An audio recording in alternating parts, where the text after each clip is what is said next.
We're rolling. We're here. All right. Welcome back. I lied last time and I said that I was going to be better about getting back to this whole weekly thing. But it was pretty close. I think I only skipped one, maybe 2 weeks. I don't know. It's been trash. I'm sorry. I'm going to get better. I mean it this time.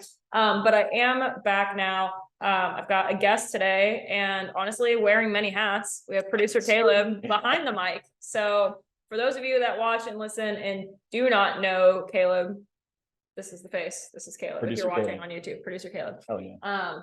Which, like I said, I did steal that. Your name came from producer Courtney. She was the OG, but it works with the C names. I've said this before. Someone actually recognized me as producer Caleb. That was cool. Which was super cool. Yeah.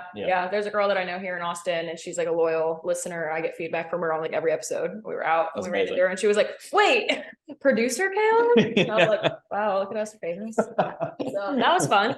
Cool. But yeah, life's been cool. Short updates here. I'm doing more comedy. I think in the last episode, the last solo one, I talked about doing my first mic. So I've been doing more of that around Austin. That's been super fun. I mentioned I had a bunch of my friends come out and support, and Caleb was there. So that was fun.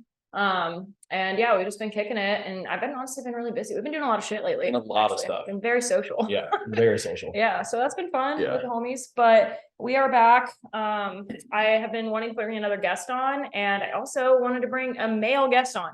So Caleb is also the first man, for those of you who've been listening. Hell yeah.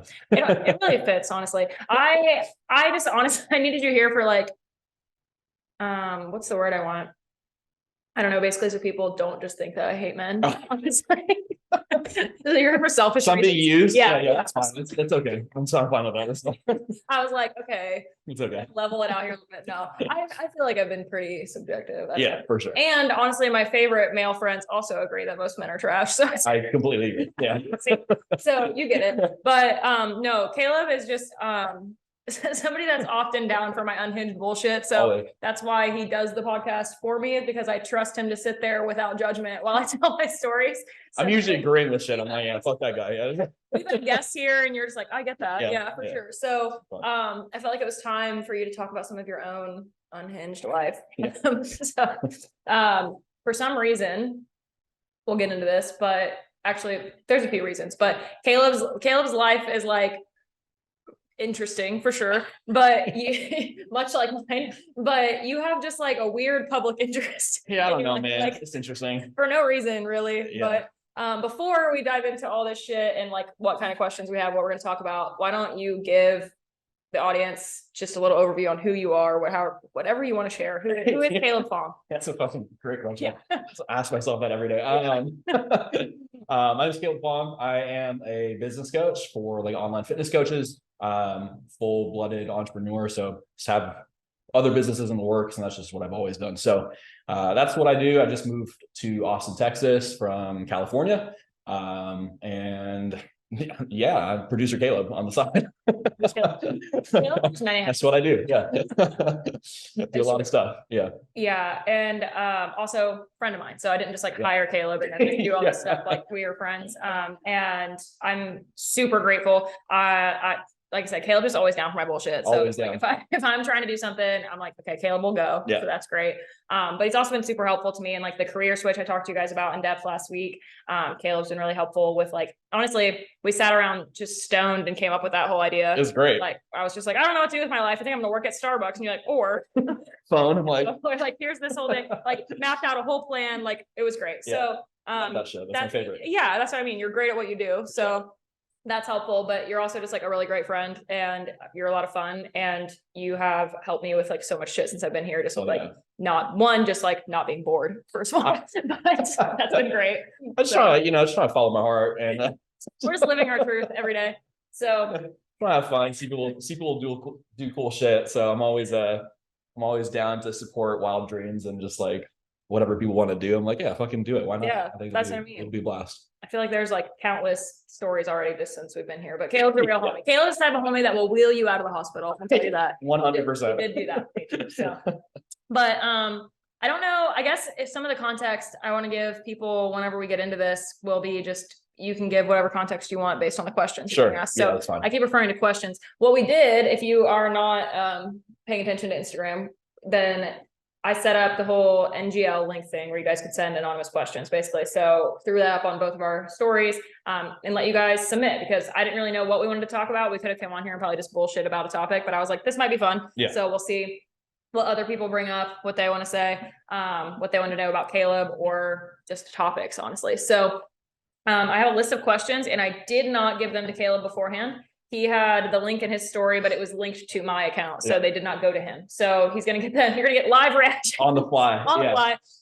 So I'm trying to decide if we should just like dive in with like the Should we give context as to why these questions that's what I was will wondering. probably be the way they are? I think the first question is going to pose that. So that's why I was like, yeah, basically, I think that there's like some context to, you know, Caleb and I think part of the other reason why this has worked out so well for us to be out in our bullshit is because we both kind of like, we're only months apart from navigating this like newly single journey 100%. after relationships that were similar lengths. Yeah. But you were actually engaged. Yeah. So whatever, if you want to provide any context to that, or if you want to provide it around the questions. Yeah. Because of my presence on social media, I guess, and just like your ex had a large one as well. My ex had a large one as well. Yeah. And we're both very open about just our lives in general, like career, relationship stuff, like whatever, just always down to share. So I think that's why the questions that I always get are very like, they're not intrusive, because I very much welcome them and I'm happy to, I love it.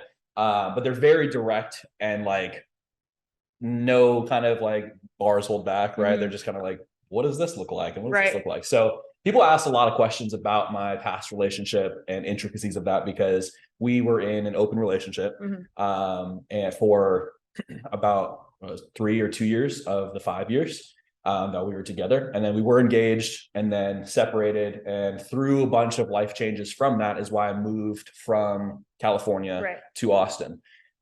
So all the questions are always very interested in my love life. Yeah. Like, your love and sex life. I'm going to tell you that. I'm going to tell you that in advance. Love and sex life. Very much interested in that for some reason. And all of our friends are always like, why are people so fucking interested in you? Amongst our friends, we're like, wow, how did you end up being like the Kim and Kanye of our like this of like small time Instagram? Like we're not even like, I don't even know if we're is there something like lower than Z-listers? Like I'm not trying to be mean to it, but like no, 100%. Like we're not like in like the 100K of people, but it's like fired off. Yeah. So that's to give some context as to why these questions are probably going to be how they are. Yeah. And which I love. I'm totally fine with it. I love it. For sure. I want people to explore like those types of questions they have, and like they clearly have them. Yeah. And I think one of the reasons we did it too, because my ex and I, when we decided to open up on like social media about it, we're like, we know that a lot of people have these questions. Oh yeah. And they're afraid to ask. Exactly. And like a lot of it is held back things that they wanted to explore or like are curious about. Yeah. And they would never do that. Yep. And so it's like their way of being able to ask these questions, get the information. And if it opens them up to exploring something about themselves that makes them happier, then I'm like all for it. So, and I have just no shame. So we have that in common. Absolutely no shame. So I'm like, this is who I am. And you know, if it helps you, then it helps you. So yeah. And if it's entertaining, it's fucking entertaining too. That's cool. Yeah, I think that's a huge part of it, is that people are curious, even if it's for themselves or just because it's like, I think it's getting more widely talked about, like different relationship dynamics are, but like a lot of people are like starting to maybe see it, but they don't really know someone personally. Right. And it's similar to like, I mean, this isn't new to this podcast, even Jasmine talked about open relationships specifically. I think Hannah maybe touched on some stuff with planning. So like, you know, I have a lot of people on my network, but just even to your point, in my dating adventures, there was a guy, actually it was a little buddy, a few months ago, and we were discussing things, and he was mentioning certain like things like that, and I was talking about the dynamics a lot of my friends have, and he was like, I'm really jealous of people you can like ask stuff about that. Like, he's like, I've always been curious about it, and like there's never been anybody that I could like talk to about it. And so I was like, yeah, I mean, I it's so like normal to me now because I have so many people that do it. And again, that doesn't mean that it's like necessarily even what's like right for me. But it's like it's opening your perspective. And I think a lot of people just like don't have anybody else to ask the questions to. So especially when if you're in an environment that is facilitating the same type of conversation all the time, then you're just kept there. Right. And like I want to have conversations with every type of person and like get perspectives on everyone's life. So yeah, I mean, I think that's probably why people are open to asking me those types of questions. And I love it. I think it's a lot of fun. Yeah. I'm excited to see what people have to say and questions they have. And I think that once they came out with this whole NGL thing, that just really opened the gates, because most people, that's the other thing. They want to ask, but they don't want you to know they're the one asking. They want to be seen. They want to be seen. We talk about this a lot. All good. Yeah. So, all right. Well, that is actually the perfect segue then, because the first question that I opened up, it was like immediately after you posted the link. So people, it's like people sit and just like wait, like when is Caleb going to post an NGL link so we can talk about it? I have people literally message me on Instagram stories when I post the links, and they're like, I cannot wait to see what people post. Literally. So yeah, so the first question you did get right away was, do you want your next relationship to be an open one like your last one, or do you think that you prefer monogamy going forward? Yeah, that's a good question. That's definitely one I've thought about a lot. I think right now I would prefer a monogamous relationship. Not to say I'm not open to that in the future, but I think I learned a lot from when I was in an open relationship, and definitely like things that I took from that, even if I didn't like the entire dynamic itself. The communication side of things, I leveled up my communication from like all the way up, so I'm really happy about that. But I think moving forward in the next relationship, I'd probably want a monogamous one. Yeah. For now. I just think that's where I'm at right now. Yeah. And like those things change for sure. Like I was monogamous before. Right. Then opened up the relationship and then realized parts of it weren't for me or parts of it were, and then move forward. And now I'm in a phase where I'm like, I think I just want to focus on growth with one person. Yeah. And that's totally fine. So I think that's where I'm at this moment. Yeah. I feel like that's a hot question. So I feel like people always want to ask you that. Yeah. People always wonder. Here, you can just refer them here to make some more listens. Yeah. Perfect. You know what? I went all in on this. Yeah. I think this is where like and subscribe. Yeah. But no, I think it's great. Actually, yeah, like and subscribe as producer K. Yes. I think it's like also a good conversation though. You mentioned as far as like communication and things like that go, because I would love to actually, like what I wanted to do with these questions too, is like let any of them lead us into conversations where it fit. Yeah. And so I think that I'm really excited to have a man on here, because we had Jasmine on here, which I think just broke a lot of stereotype talking about open relationships. 100%. And then having you on, I think is good though, because I think there's like a big misconception with people when they're thinking about like open, and also an understanding that like I know Jasmine posts about this a lot, like open relationships, polyamory, all of those things are not all the same thing. No. So first of all, and just looking at like the reactions you've gotten from people who like are uneducated, as like, especially from like men, and like what they perceive it to be. And I think it's like there's this viewpoint, and you can speak to this obviously better, but of like, oh wow, living the dream, it's like fucking all these bitches is like what that looks like. And like when you talk about it, you're always like, this leveled up my communication. Like anyone else that I've known who's done it, like that's the actual takeaway. And so like, I get that. If you want to speak to just like what you mean by that in terms of like your communication, like why you say that, and like what kind of what people perceive it as versus like what the experience is really like, I think that would be cool. I think that's amazing. Yeah. So it's definitely been a lot of people, like you said, that were like, oh, you're just out there like hooking up with all these girls and blah, blah, blah. And even from people that are friends of mine, and like whether it be coworkers or like just peers, I definitely got this like vibe or feeling of like not wanting to be as close, because I think the perception is that being in an open relationship is now like you're on the hunt, right? And like you're trying to fuck everybody. Yeah. And it's like that is not what it is at all, by any means. And that is definitely some of the perception that I got, and that's okay. I mean, like people have their own thoughts about things before they're educated about it. But yeah, you're totally right. And even my guy friends said, a lot of them said the same thing. And it's like, oh my God, how many girls you should have? That's not what this is. Yeah. I'm not like, now the gate's wide open, I just go fucking, talk to every girl and like whatnot. But the communication aspect, I mean, when you are bringing other people into your relationship that was closed off and now it's open, you're opening the doors to parts of your relationship that you're bringing other people into. Right. And that alone, if you think about it, can get very tricky. Yeah. And so the communication aspect, you have to be comfortable talking about your boundaries. You have to be comfortable talking about, things that you would like to see happen, what maybe you won't see happen, communication about what one person wants versus the other one, and compromising, like those levels of communication don't exist typically in a monogamous one. Yeah. they should. Right. There should be boundaries talked about. There should be wants, needs, desires, and all these things. What you're not getting, what you are. But through a open relationship or a poly relationship, you have to have those things, or else it will crash and burn very quickly. Right. We learned those skills, my ex and I, through not just like, it didn't just happen. We went to couples counseling, which I encourage everyone to do. We started couples counseling before there were no problems in a relationship. We started it before we opened the relationship, if I remember correctly. And that leveled up our communication drastically as well. Just learning patterns and things about our relationship that we were able to bring into the open one.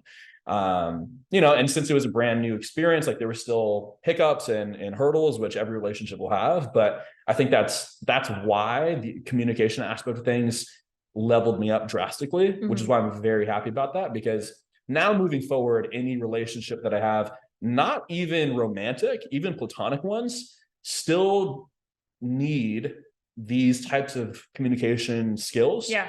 And it just makes life so much easier. Yeah. So hopefully that answered the question. No, it does. I think so. And so to clarify too, you've said open, but you guys were more like in the poly space as well, right?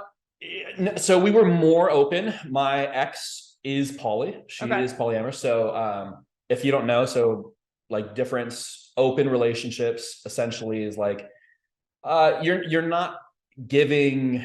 So I'll explain poly first. So like polyamory, you are essentially capable of giving like the same amount of love that you have for one person to another one without the other one dissipating. Right. So you can simultaneously give love to two people in the same fashion, right? Same as like a romantic core partner. Open relationship, that's not really classified as that. It's essentially just like we can have experiences with other people, but we are not typically, because every single container is a little bit different, but typically we're not going the extra step. We're not going to develop a relationship. We're not going to, meet the other one's family typically or whatever, those types of things. So it's a little bit more surface level in open relationships, typically, and then poly is more so, okay, we're not looking, but very open to having new relationships alongside of your primary partner. Hopefully that makes sense. So we were more open than poly. In the end, my ex wanted to be fully poly and explore that. So that was one of the major separations, differences as to why we split. Right.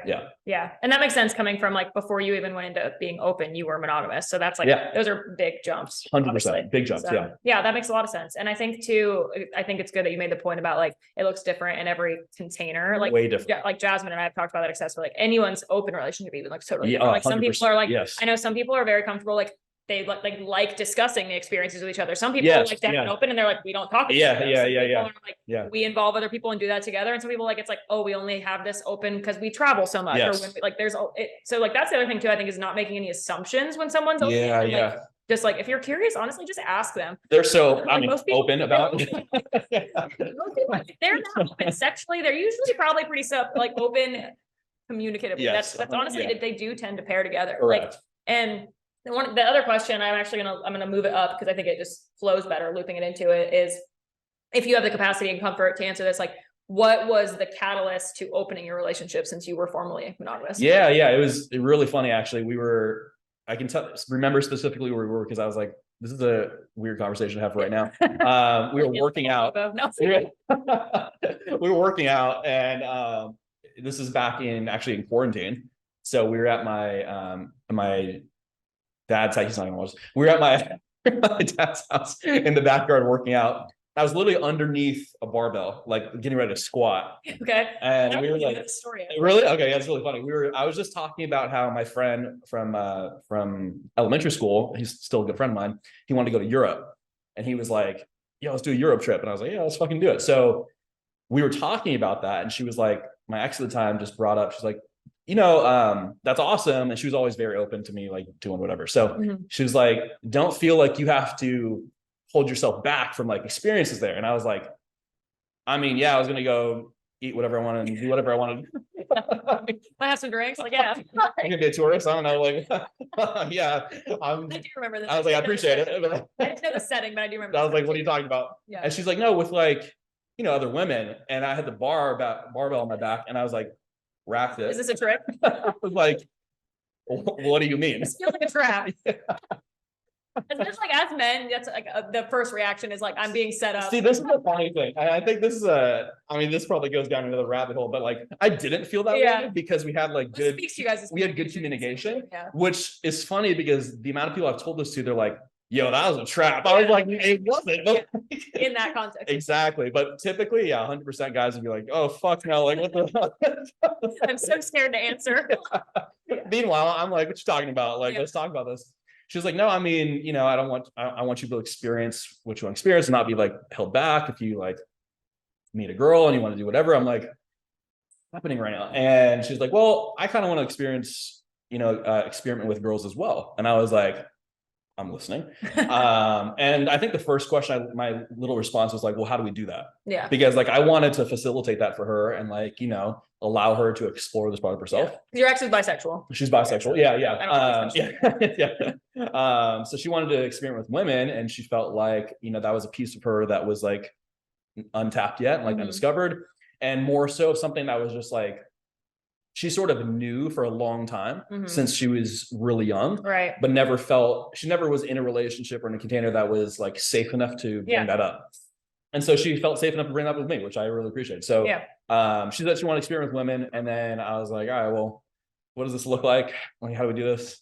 Do this to like together? Or like, what is this? What is this? Yeah. And that's how it sort of just developed into like your own container. Well, yeah, exactly. What is our relationship going to look like? And she was like, well, I just want to experiment with women. I don't want to be with men. And I'm like, all right, that's cool. It's kind of one of my boundaries right now anyways, if we were to do this, you know, and that's sort of just how it progressed. So it opened up because of that. And then just fucking took off.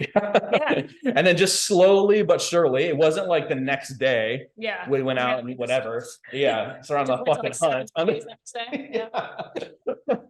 So actually I have all these lined up, like ready to go. I'm waiting for you to ask. So it took a while. I don't know the timeline, but it definitely took time. I mean, probably 6 to 12 months before like anything was actually acted on. Just from my memory alone, it's probably could be lying out of my ass, but like that's how my memory started. Yeah. You know, that was coming back to me as you were telling that story, that I have heard that story, but the reason I didn't remember that is because you told it to me at about 4:30 in the morning at a club in Vegas. Is when I really? Yeah, when we had this story. That's amazing. Like, me and Josh were like having a heart to heart somewhere in the Yes. Having a heart to heart with you, and Kara was a great time. Josh. But it's like 4:45. I remember exactly where we're going. Like divey bar that Gion shout out to Gion. Sitting there like asking you about it, being like, I am curious how this happened. Yeah. And I was like, okay, that's why I only remember bits and pieces of this story. That was it's a hilarious story to tell. No, that is good. I'm glad that you were open to like answering that as well, because I think that a lot of people have the other misconception, and like myself included, and I actually don't think I've talked about this on the podcast yet, that one of the things that Goodwill and I had done before the breakup is like we started having conversations about opening up, but it was quite literally like a month before we broke up. And it was one of those like, it's like when people are like, let's have a baby to fix it. Right. And I think there's like this misconception that it's like, oh, if we're having problems, and like it feels so stupid logically if you really step back, and like I'm calling myself out of time. Like I literally, even a month later, I was like, that was dumb. Like we didn't actually do it, thank God. Like when it was like something we discussed, we like got on Tinder together for a little bit, and it did become kind of like a fun spicy thing to just swipe together or whatever. But I was like, what logically for people is like, hey, we're having issues and our relationship isn't working, so let's involve a whole bunch of other people into it, and like a whole bunch of shit we've never tapped into, like when our communication stuff probably already trashed, considering the fact that we're having problems. Like it's just, I think that there's this large misunderstanding that I think a lot of people think that it's like this last ditch attempt, or people that are in open relationships like aren't happy with their partners. Yes, that's a major misconception. So I was glad that you could like share kind of like where that came from for you guys, and also how that like actually for your specific relationship grew you. And that doesn't mean that's going to like grow every relationship. And it's very specific to the situation. I think it brings up a good point, because a lot of people had the misconception that something was wrong, and they're like, oh my God, what's going on? And it's like literally nothing. Like really, really high point in our relationship, honestly. We're doing fantastic. We were 2 years in when that happened, by the way. And I mean, like, I think the reason people resort to changing up their dynamic in any way, whether that be a fucking human child or like, adding, bad idea. it's a wild idea, marriage, a baby, any drastic change to the relationship is because multiple things, I think. I'm no fucking relationship expert, but like just been through a lot of this stuff and learned. Right. So take it with a grain of salt. But like people are very used to when they're in a monotonous situation in the relationship, and maybe they're also not happy. Typically, they probably don't have the best communication as well. And so they're afraid to bring up the things that they're unhappy with, right, and the things that they need in the relationship, because they feel like the other partner has gotten used to this and that they're happy. So any change of that would just fuck up everything. Yeah. When in reality, if you just have one of the quote unquote tougher conversations, they're not even that tough. It's just being like, this is what I currently need. This is what I'm experiencing. And I'd love if we could talk about this, right? You don't have to act on it right away. Even if somebody's like thinking about opening the relationship and they don't know how to bring that up to their partner, which sounds like a very daunting task. Yeah. Like, I want to possibly sleep with other people, right? That is especially unfortunately pretty much compartmentalized to men, where they're like, oh my God, what's wrong with me? Like, I'm not good in bed. Like, I fucking suck. I'm a piece of shit human, right? All those types of things that guys always think about, get very insecure about it if a woman brings that up potentially, right? Vice versa, it's similar. I would, for sure, I would agree. Yeah. I would say that like with guys, there's much more of a internal dialogue going on that's like, I need to be better than all the men. Yeah, it's like an ego thing. 1000%. And so I think that sort of stops people from having the conversations that could potentially level up their relationship drastically. Right. And I see it in other relationships where in my mind, I'm like, it's such an easy fix. Yeah. Like when they're complaining about something, I'm like, that's what you're worried? Like, that's what's going on in your relationship. That's such a big thing. I'm like, bro, we were talking about like sleeping with other people. Yeah, just like it's a conversation.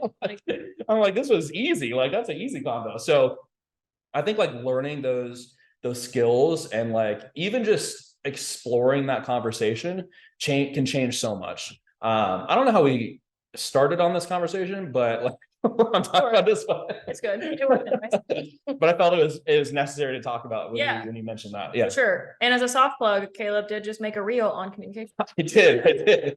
So it's one of my favorite things. Yeah, an expert. I nerd out on that stuff. I love communication, and like I just think it can make your life so much easier and make you and everyone else around you as happy as possible and like fulfilled with what you want. And it's a skill that I think would benefit everyone to learn. Well, you're an excellent communicator, I think, in like all forms of relationships. Like, I appreciate it. Yeah, like I mean, that's a great thing to have in your friendships or anything. Like, yes, if you set the tone of like communicating solidly, then people aren't going to be shocked when you start doing it. Or if you start doing it, just letting them know, like there's like, that you're just trying to express yourself and like, setting boundaries and doing things like that. Like I think that so many people are always worried about everyone else. And so then they never communicate their needs and you end up just like making a bigger issue. Like, for example, it's like I said, Caleb been a great ride or die for all of my social activities, but like sometimes I'm like, hey, I want to do this. And you're like, I'm fucking tired. I don't want to do that today. Like, instead of being like, oh, like, I mean, a lot of people would just be like, I feel bad if they blah, blah, blah. And it's like, no, like I'd rather you honor that, because otherwise, like what ends up happening, let's say if this is a friend or boyfriend scenario, you begrudgingly say, yeah, you come hang out, you're in a piss mood, you're not having a good time, then that puts you other person in a bad mood, then there ends up probably being some kind of like fight, or then the person that invited you in the first place is like, oh my God, what did I do wrong? Like it turns into this bigger thing than it would have just been to be like honest. And so that really applies to any type of relationship. I completely agree. So, well, let's see what we got. I feel like while we're on that topic, do we have anything else here? Okay, let's take a hard pivot just for fun. Yes, feels normal. Okay, there's two in a row here that will be interesting. Yeah, fire them off. Mom, close your ears, cover your ears, don't listen. Let's do a fun little transition that's actually going to have no long-term dialogue. Then we'll go into one. Yeah. The last question you received is Caleb also into Asian chicks? So the people want to know, are you open to that? Oh, it's so funny. I don't open to the opportunity. what's the word? I don't what's the word? Like I'm looking, there's a word that I'm looking for. Like, I'm not. Yeah, like I'm not opposed to anybody. Like, if we're talking historically, I haven't been as attracted to Asian girls in my life. Yeah. Which, by the way, Caleb is. I'm half Asian. Yeah. If you can't tell, I don't know. I'm half Chinese and half Italian. I got asked today what Asian you were, and I didn't know how to answer. And I felt like a terrible friend. You didn't know? I couldn't remember. I literally couldn't remember. I was like, Asian. Asian. Yeah, they're like, well, that's not the question. I was like, I did say I think it was Chinese. Okay, that's fair. I did say that, but I was like, that's so funny. I was like, his dad is Asian. I knew that. They're like, well, yeah, at least one of them has to be. But yeah, historically speaking, I haven't been as attracted to Asian women. And I think it's honestly partly because of how I grew up. Like it's not going to sound fucked up, honestly, but like being around my whole Asian family was where I was born, and like what I grew up around. And like there's some we didn't think this was going to get deep, but like I didn't think so. I was like, a quick question. I'll make it quick. No, but like a lot of 3-hour podcast. Yeah, I'm not part 1, part 2. Yeah, that's fine. A lot of like Asian characteristics that were, you can call them stereotypical, I guess, whatever. Right. I just never vibed with a lot, which was like, and it's not saying these are bad. It's just, this is what personally I didn't vibe with. Right. So like a lot of Asian characters are like very quiet and to themselves, not stand out from the crowd, kind of blend in. And I'm like, hello, like, like I'm fucking here. Like I stand out from everybody, try to, and like, you are not a quiet Asian. No, definitely not. And so, and there's many reasons for that of like why I developed that way. But I think like I saw Asian women sometimes in this light, and I made the connection of like, I don't really vibe with that too much. Now let's flip it to like present day. That has very much changed. Right. I like love my Asian side and very open to all cultures, including my Asian side of things. So am I not attracted to Asian women? No. Am I like super attracted to Asian women? Not all the time. That's just, And I also think there's too like this, like, again, we're like, it's not gonna get that deep. There's like this whole thing about like when something's not your type, we feel the need to like be overly apologetic about it, and it's just like it just is. And we have this conversation all the time with me when I'm talking, like, you can like, it's like I like tall men, somebody fucking shoot me, like I'm sorry, like it's but I'm like tattooed. I have a type, we know, like tattooed, tall, mommy issues, maybe sad boy sometimes, like. Love a sad boy, love a sad sleepers in the love sleepy man. I'm actually shocked that's the first New Girl reference 30 minutes ago. However, the thing is, it's like I always feel the need then too, especially because like I have a lot of male friends that aren't that tall, right? And like I'm always like, I don't know, it's nothing against short men, but I'm also like, okay, it's fine if that's just what I like. Yeah, like, for sure. 100%. Like, but no, it's similar. It's just like you said, it's personal preference. I went on a whole rabbit hole last week. You didn't, the one podcast you haven't produced for me, so you weren't there for that one. But I was talking about the whole concept of like, Jasmine actually is the one that said this to me. It's like rejection is rarely personal. It's just personal preference. Yes. And like that stuff with me. That's huge. For sure. That quote. I told her I'm gonna write it on like a fucking wall, graffiti it somewhere. Like it's so good. And that's the thing is, it's like it's not. I mean, again, I too am open to the opportunity. I've fucked a handful of short kinks. It's like I've also been with Asian women, so like it's not. Yeah, I've been with Asian women. I've been with a lot of types of women, so it's not like I'm opposed to any specific one. That question in the box came with a one eye closed winking tongue emoji. So I guess it's an Asian woman shooting her shot. I love it. I assume through my link since it is Kayla. I respect the. Mine it is. Just DM me. I'll keep it between us. I promise. I respect the boldness and the confidence. Yeah, I love it. So yeah, speaking of boldness and confidence, your next question. Great. So you've been single now for a little over a year, not quite, about a year. It's approaching a year soon. Approaching a year. Okay. Yeah. So I can assume when they say over the last year, they're just referring to probably in your single time, is my guess. Yeah. So this question wants to know what kinky sex story you have from the last year. One? One. Yeah.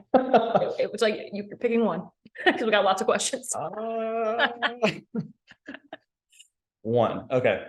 You were here when we recorded Hannah's episode. Nothing is going to be shocking. Yeah, I'm just trying to think which one I want to pick and choose from. Yes, choose.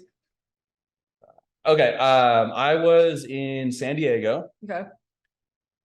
Yeah, I was in San Diego, and I was out with friends. We went to a club. I don't remember what the club was, and we were just out. And I met. There was a group of. There's a like a. I guess it was a bachelorette party. We didn't. I didn't really ask, but like we just all assumed it was a bachelorette party, and we are just like hanging out with them. There was two. They said they were lesbian. Okay. But they were sort of like lesbian curious. Got it. To men.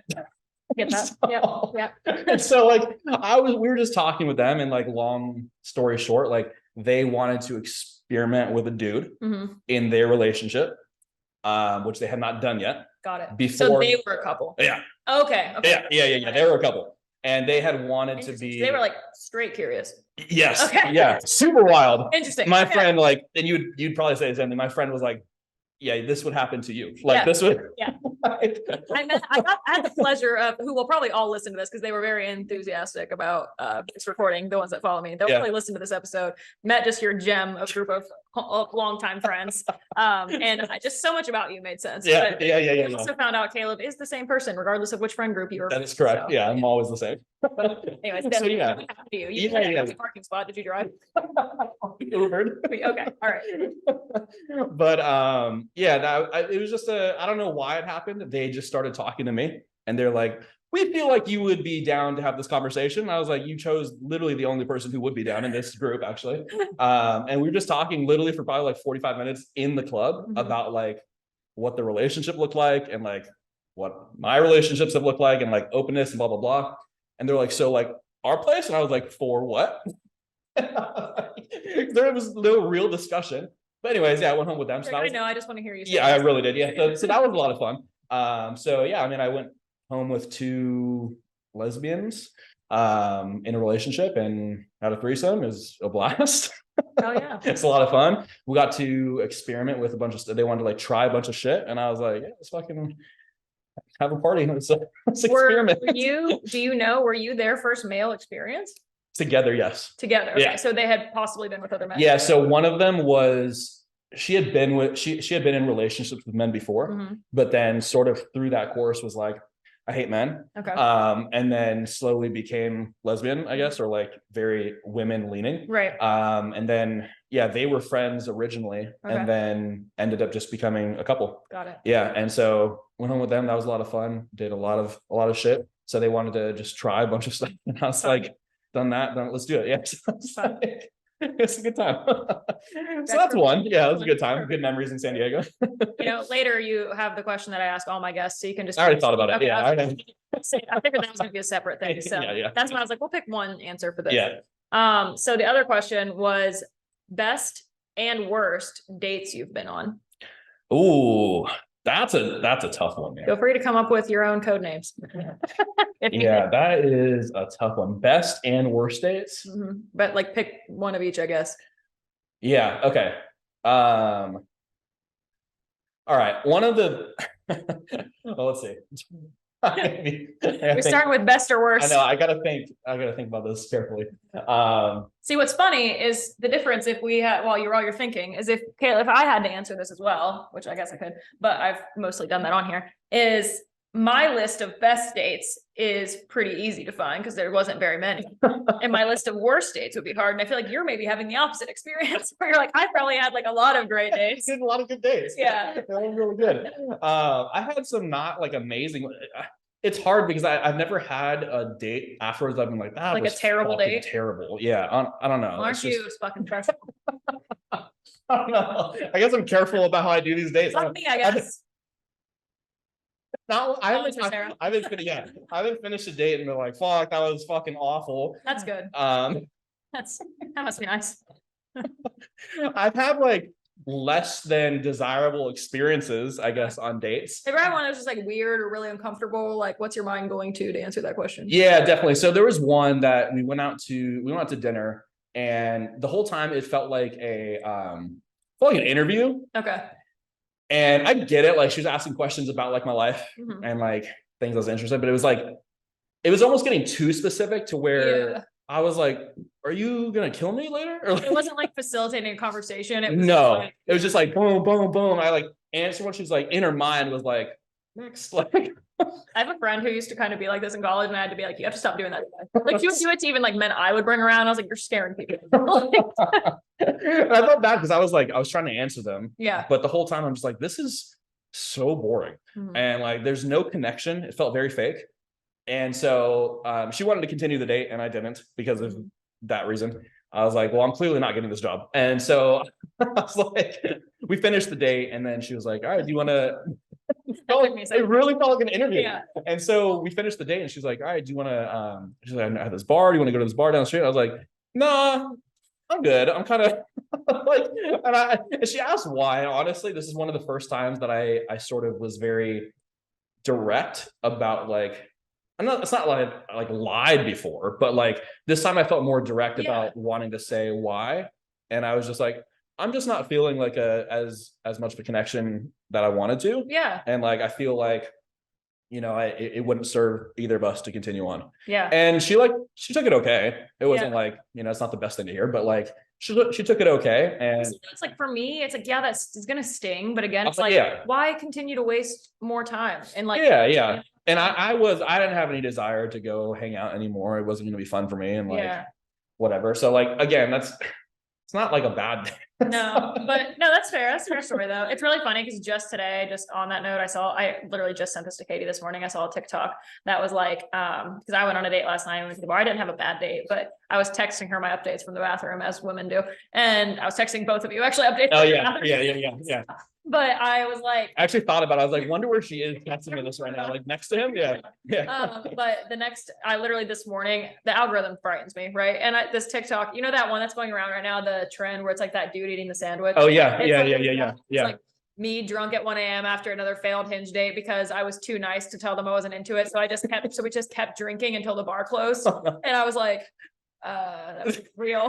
But that, how I feel this probably happens to them because they're just afraid to be like, I want to leave. Yeah. It's unfortunate. Yeah. Best dates. I guess my ex, we had a really cool first date. We went on, I don't know if it was like the best first date I've ever been on, but it was an awesome one. We went to I'm back in Sacramento, into this place called Old Sacramento, which is like historic Sacramento. And we went to like this costume shop. It's like a really famous costume shop there. And we just tried on costumes and like fucked around. It was really cool. And then we went to a restaurant like that I used to work at. It was a really cool restaurant there. And she had never been to any part of Sacramento really. So it was like brand new for her, which was really fun. And then the middle of our lunch/dinner, my nephew was born, like in the middle of it. And so I had told her before, like, my sister's like about to pop. Yeah. Like anytime, I have no idea when. Right. And then in the middle of it, I got the text and my mom was like, he's being born. I was like, oh fuck, I gotta go. So she already knew, which is cool. And so I sprinted out, but that stuck in my mind because I was like, okay, that was cool that she was down for that. And it was like, okay for me to leave. Yeah. So that was a really fun date. It was very low key. Yeah, it was very like low key. It was very fun. There was no pressure. It was very just like go with the flow, which is how I think a date. That was the first date. That was our first date. That's great. Yeah, it was great. I like an adventure first date. Oh, that's the best. Yeah, and there's no pressure. Like, and your walls are immediately broken down when you put on a costume of like, exactly, I look ridiculous, you know. So. I look ridiculous, but like one of my best dates. It was not our first date. One of my best dates with Goodwill, or one of my best memories that we have, was also like something we were like in a thrift shop doing. Just like, it was a very ridiculous scenario. Honestly, I'll tell the story sometimes. It was really funny. But we went to this thrift shop and they were like having an event, and it turned into this like they just like had kiddie pools full of alcohol. Oh, yeah, I remember. I think you told me about this. Yeah. Like we went there initially just to like, our plan was to go through. My mom has done the Goodwill date. It's funny that I'm calling him Goodwill, where you go and choose your significant other stuff. I think Josh and Lex did something similar. Yeah, Goodwill, cool. Dress each other, like doing stuff like that, and you pick, and then you just like have to go out and do something like that. That's like our intention. But we just like got drunk at a thrift shop instead. But yeah, like stuff like that. That was like, you're never gonna forget it either. So it's like, even no matter, like I said, like that you're not in that relationship anymore. I clearly have ill will towards Goodwill, and I'm still like, I look at that very fondly. Like, those are memories that are just like, they're going to be golden. Yes. So even if it goes nowhere, you're like, that day was cool. Yeah. 100%. You also once got a tattoo on a date. I got a tattoo on a date. Yeah. I've done a lot on first dates. There's a lot of adventurous stuff. So You know, when I made the analogy to the fact that like I have a long list of bad dates versus good, and you have the opposite, I think really what that speaks to more so is just my theory of men being trash. Because like more men are going to make a date bad, and you're just like not a trash man. I guess so you've been on good dates because you're facilitating the dates that usually, is right? Yeah, usually. Like, Yeah, so yeah. see? So it's not me, guys, it's them. I will say, like, most of these guys like don't put effort into these dates, and I'm like, dude, I want to have a good time regardless of if the date goes really well. So I'm gonna like plan something cool. Literally, you know what I mean? Like, let's have a good time, and like, yeah, whether it works out or not. Like, I'm not at the point of like sharing a lot. I haven't shared a ton of recent stuff on the podcast yet, but I went on like a good date the other week, and it was a similar thing though. But like that's where the bar is for people not putting effort in. It's like this guy brought me to like see a sunset at the park, and I was like, wow, amazing date. Like, which it was nice, so cool. but it's like it was a great date. But I was just like, this should not be like stunning. Sure. It should just be like how it is. Yeah, like, I guess. But yeah, so props to you again. I guess so. That's cool. But fuck me, I guess. Fuck you, I guess. But and me. Let's see. Somebody, we can't tell who, it's very anonymous, asked how many bridges is too many? I'd say about like 400 plus. Anything past 400 is just excessive. At that point, you're never going to that city, right? At that point, that city's ready to collapse. There's no infrastructure that could support that at all. And I would never go to that city in my entire life. Okay, so the last guest I had on actually for you was Kara, for anyone who was here. And I don't remember if she talked about this whenever we were shooting the shit during the podcast or not while you were recording. She probably did. We just, for no reason, Caleb just started roasting where Kara lives in Pittsburgh at some point. And like her like defense mechanism for this is always like about how many, like Pittsburgh's so cool because of the amount of bridges they have, like the city of bridges. Yeah. And so we've collectively gotten our group our to whole group roast. Yeah. I love it. For no reason. Yeah. And Sarah and I have a very like big like brother-sister relationship where it's like, fuck you and fuck you, love you so much. Yeah. I've said that from like the minute we all met in Orlando. I was like, you guys siblings in a past life. We shared a bed the first time we met. And it was like, and like not in a weird way. Both in relationships, like and I literally was like, can I like crash? And it's like, we have to share this bed. I don't care. Like, let's do it. Yeah, it's so funny. You know what's funny now is like putting this fast forward. It was like then it was like, oh, we don't want to make these two bros have to share a bed, but like, you guys also hadn't really met, and now like you and Josh would totally be like, we're snuggling. 1000%. Yeah. At the time it was like Charles trying to be like so kind. But anyways, Kara, City of Bridges, we know that question was you. Yeah, 400 plus is the answer. Anything past that is ridiculous. It's absolutely absurd. There's no reason. All right. So the real question, the deeper question is something that seemed really hard about your breakup at the time that you see differently now. Something that was really difficult then that I see differently now? Yeah. Oh man. That was a good question. That is a good question. Something that was difficult. Yeah, something that seemed really hard, but now you see it differently. Okay. I guess let's think about this. I phrase this. So when we initially broke up, there was it was a weird situation, a lot of like back and forth ish of like if we're gonna be together or not, and like whatnot. Yeah, so pretty classic. But so she finally was the one to end it.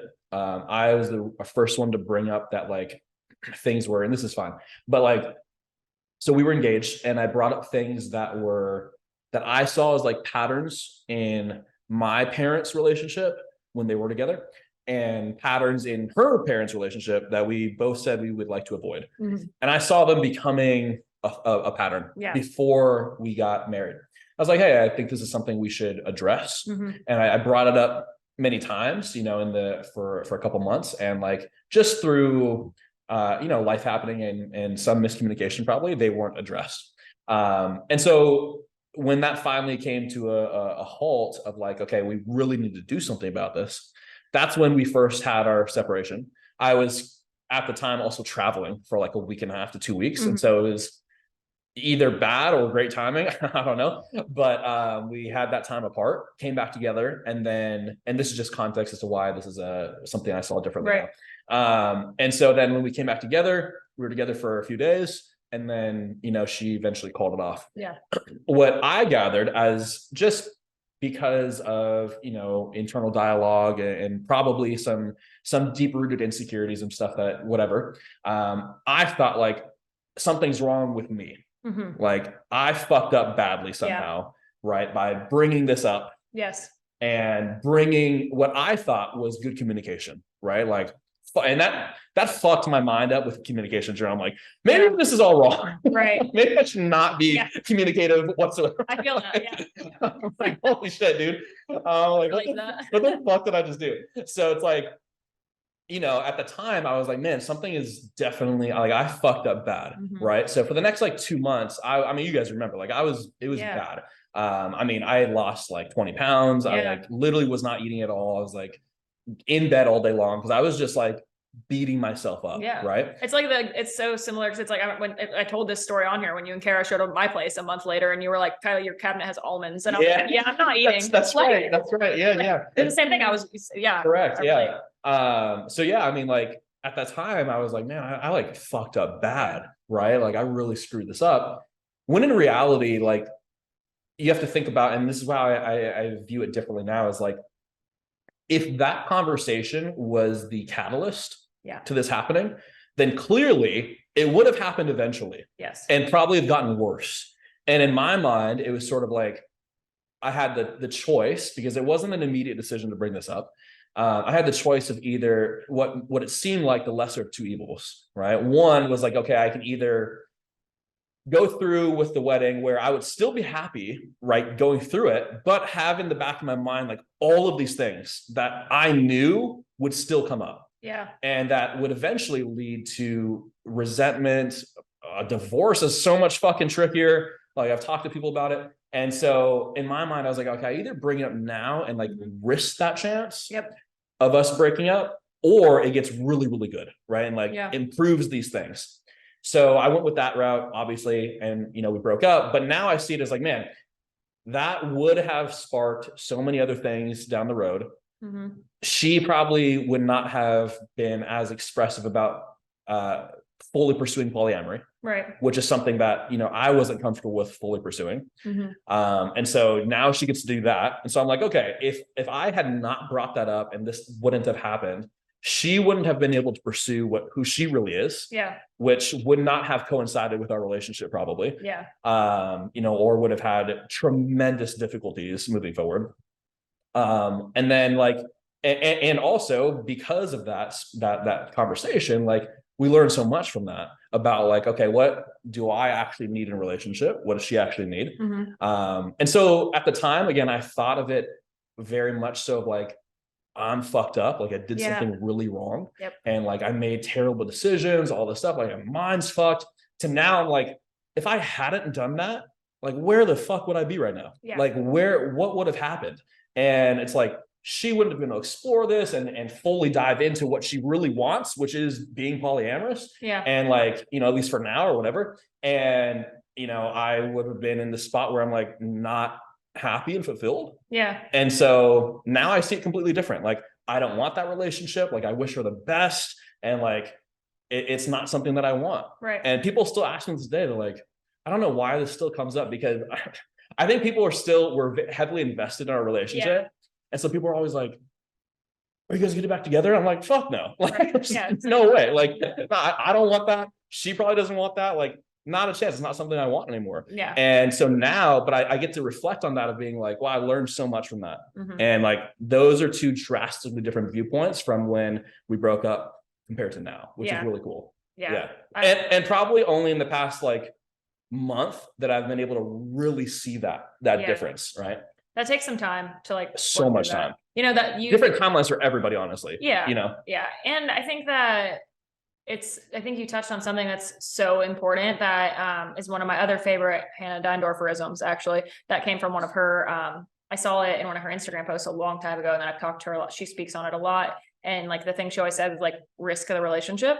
And she's basically always like, people are always so afraid to like do the thing, say the thing, whatever the thing is. And obviously we're not talking about like don't go like cheat on your partner. Like it's like, well, if we were meant to be, it was so like I know it's like people are so afraid to like voice something that's concerning them, or like bring up this thing or whatever else, because they're like, well, what if it ruins it? What if we break up? What if that? And it's like, well, then that's not your person. Yeah, Like if that's the thing, like if you can't work through that together, or like you can't be heard, or like your thing isn't like where they're not on the same page with that. It's like you have two options when you bring up the thing, and it's either you're gonna like work through it and come out better, and like it's gonna be some kind of compromise or something, or it's gonna be the thing that makes you realize like you probably weren't compatible long term. And so it's like you shouldn't not say the thing or do the thing or whatever because of that fear. Fact. And so I think that was just like a great testimony of that, honestly. And honestly, one thing that on top of that, just to like cap that off, was like that we both recently learned, or at least I did.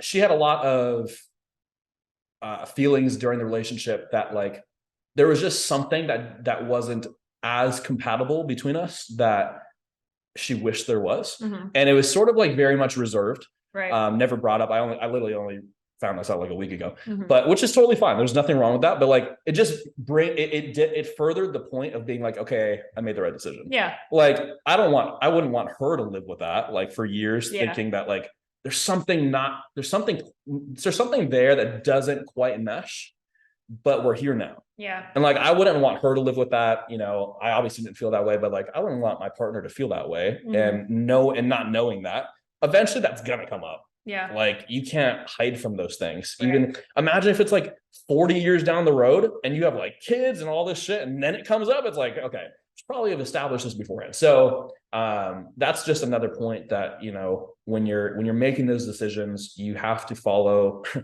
your heart. And you have to gotta live in truth, gotta follow your heart. We're saying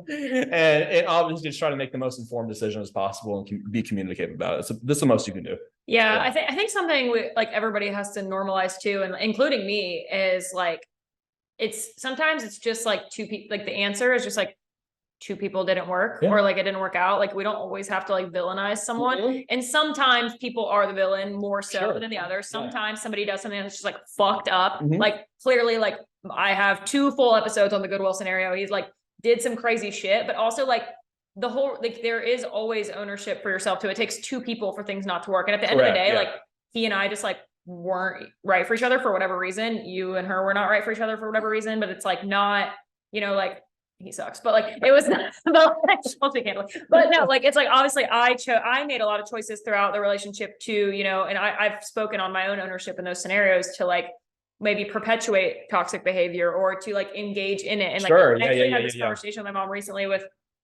something that was going, I was kind of like giving her the tea on little buddy, which we haven't talked about in here. And I was like, I just don't think we're on the same level of like emotional maturity. And she was like, I don't think you're very emotionally mature. And I was like, excuse me. It sounds like your mom from what you told me, just like calling you out. I was like, excuse me. And she was like, first of all, understand that I'm older, so my versions of this versus your generation is probably different. Sure. But she was like, I'm not saying you're not emotionally mature in general, but she's like, I'm saying like sometimes you probably don't always follow that. And I was like, oh, of course. But she's like, sometimes the emotionally mature thing to do is to like not engage. So for example, when this person who is like not seeing me, as you know, asked me like, hey, have you slept with anyone else? She was like, rather than entertaining them by having the conversation, you like, she's the more emotionally mature thing is maybe to just be like, I'm not having this conversation. Like, and you step out of it, and that's like really growing from it. But like, anyways, that's like just an example of like me looking at it and being able to be like, hey, here's where like I also contributed this, or you know, I told in the last podcast about recently, I gave a little lowdown of having like the conversation with like Lampshade and stuff, and you know, and he was like apologetic about things, and I was like,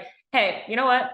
Also, yeah, fucked up things happen, but like I too behaved like fucking chaotically in response to your behavior, but like I could have at any point chosen to be like, that's enough. And I didn't. So like it's very rarely like one person just always fucking doing something, you know? So I don't know how that rabbit hole started either, but what was the original question? The original question was something that seemed hard about your breakup at the time. It still makes sense. Okay, cool. We were talking about just risking the relationship and all those things. So and like just in that context of like sometimes it is just like it doesn't always have to be that like somebody, like I think the reason I went down that rabbit hole, figured it out, was because you were saying you put so much blame on yourself. Ruined this thing. That's like very rarely is it like one person ruined it, unless, you know, like I said, somebody went out and they were like, you know, cheated on you. Yeah, like something like that. That probably ruins it, I guess. You know? That's like, probably a pretty big catalyst.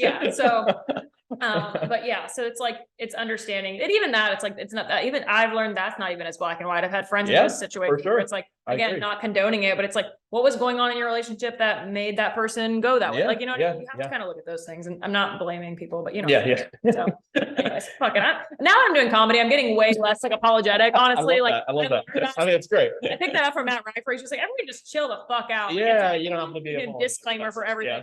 Like, Jesus, I'm not being offensive. So, and it's cool is like looking back now, I can now look forward to like my next relationship. Yeah. And being like, okay, the things that I didn't like or that I learned from this one, I can now bring it to the next one. That's really exciting. Like, that's super exciting. So absolutely. All that to be said, with all of that, the lessons I learned vastly outweighed like the bad stuff that we went through. Oh yeah. Yeah. Which definitely. is fun. Yeah. Yeah. I would say I can feel the same. Sure. Mine, so, yeah, that's great.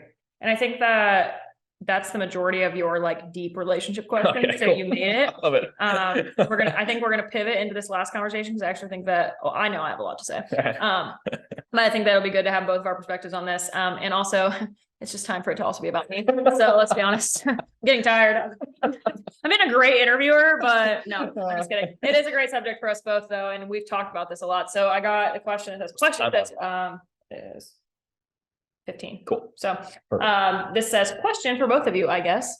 And it says platonic male female friendships. How? Question mark. And then it says, I see Kylie has multiple. Does Caleb? How did you get there? My first answer is just don't fuck them. That's a pretty easy solution.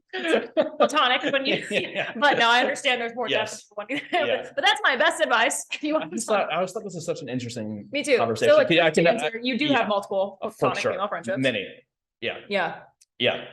So yes, many. We both. Yes. 100%. But I think one thing we've had this conversation before too. It's not. I think there's multiple layers to this, and I think that it's going to depend very largely on the type of people. There are going to be some men and probably some women that are incapable of like being friends with the opposite sex. I completely agree. That's just how they are. And I get why this question came about and why people think this way. I'm pretty sure most probably do. It's been interesting because it's actually made me kind of sad, but I actually have a flip weird thing about this that I'll get into, but like, it's made me sad because I've actually got a lot of people that message me or like talk to me whenever they like see our dynamic, or even like my roommate, like when she goes, she was like, it's so obvious, like Caleb like cares about you so much. And she was like in this just like very like pure platonic way. She's like, and it's like so sweet to see. And like people used to say that about me and Sean, who you met, like we've been friends forever. And people, and but then people's next question was like, why don't you date? And it's like, why can't they just be your friend? Like, why aren't you're not asking me like why me and Katie aren't just lesbians? I mean, like someone has asked, like, it's like, why, so I think that it's sad because I've had a lot of girls actually come to me. And like I said, you can speak to if people have asked you about these things, but I've had a lot of girls be like, I'm so jealous of that. Like, I would love to have guy friends, or I see you doing those things. And they're like, I feel like guys are always only trying to sleep with me, or like, I just feel like I don't like, can't hang with guys, or like, I feel like they're not like, it's like hard to be friends with them without it like being feelings. And like, that makes me sad. And I do think sometimes it's context dependent. Like with Sean, it was a totally different scenario for me. Like we just like met in college and hit it off like as friends. I don't even really know why. It's just like, that was just what it was.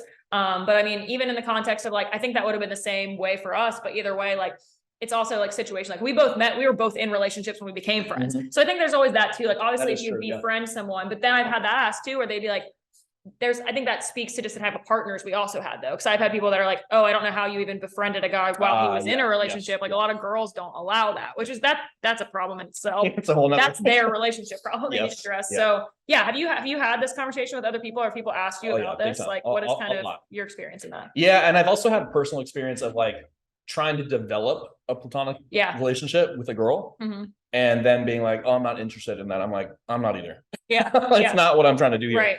And I think it especially became more apparent after I opened my relationship, because again, people were just like, oh, he's just trying to then there was like an assumption. Fuck me. Yeah. Right. And I'm like, no, we get along and like, it'd be cool to continue this relationship, right. As friends. Yeah. And so I've definitely had that perspective. I've also had guys ask the same thing. They're like, you have friends that are girls, like, have you guys talked? Like make assume. Yeah. They assume. Yeah. They're like, have you slept with them? I'm like, why is that even like, what does that have to be a question? Like, we don't assume that with like everyone that you hang out with, right? I don't get it. But I do understand because of the idea that like, and I know there's this big conversation between men and like women on the internet right now. It's like, if a man is in a platonic relationship with a girl, he at some point, if like the door opened and they presented it, right, he would he would have sex with Right. her, right? Like, I don't find that true. Maybe I'm not a man, but for sure. And I also agree. I also agree because like and I guess it is very, I don't know. It sucks because like a lot of guys probably would. yeah. And I don't really know why. Yeah. And it may just because like for men as a whole, I think it's harder to just go out and like have sex with a woman. Yeah.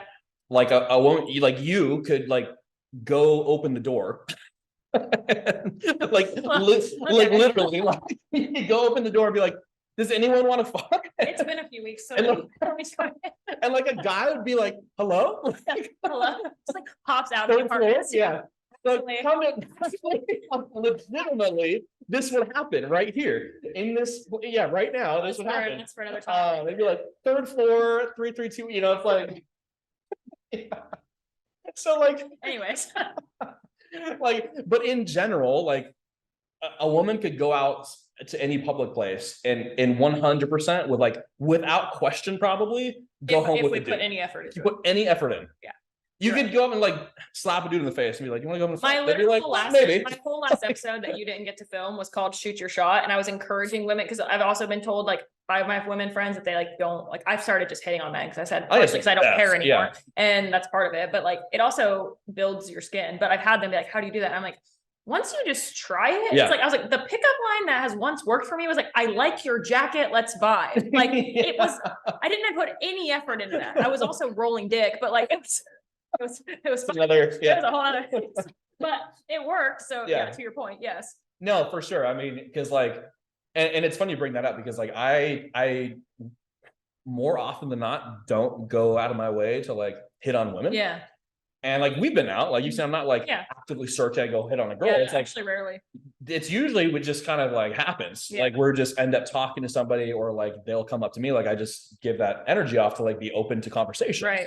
People just come up and talk. And so like I don't know. I think it's just one of those things that men understood and understandably know that it's like much harder. So you think it's like maybe they feel more comfortable with somebody they're like friends with? I think it's just like an opportunity opens, and they're like, man, I don't get this opportunity a lot. That's fair. And so I'm sure that's probably one of the reasons why. Yeah. And like, maybe they, if they're friends with you and they find you attractive in some way, then maybe like, sure, it's like, okay, cool, now it's gonna happen. But like, to me, I've had this conversation with myself many times, like, why does this happen? And like, why do these, situations present themselves like that? And it's like, unfortunately, I just think it is that a lot of men don't find themselves in that situation a lot where they're going to have, I hate to phrase it like this, but like easy access to sex. Right. You know what I'm saying? Whereas women can. And so when the opportunity presents itself, they're like, well, fuck yeah, I'm gonna take it. You know what I mean? Yeah. That's at least my perspective. Yeah. It may be completely different than other guys, but that's just sort of what I perceive. I can see that. And also I think the level of like, generally speaking, again, there's always exceptions, but like men, I think in a lot of dynamics have a little bit more ability to like compartmentalize that too. So they're probably like, like this opportunity could present itself. And then like, we could just like still be friends and that'd be dope. Whereas like the girl's gonna be like, now our friendship is ruined.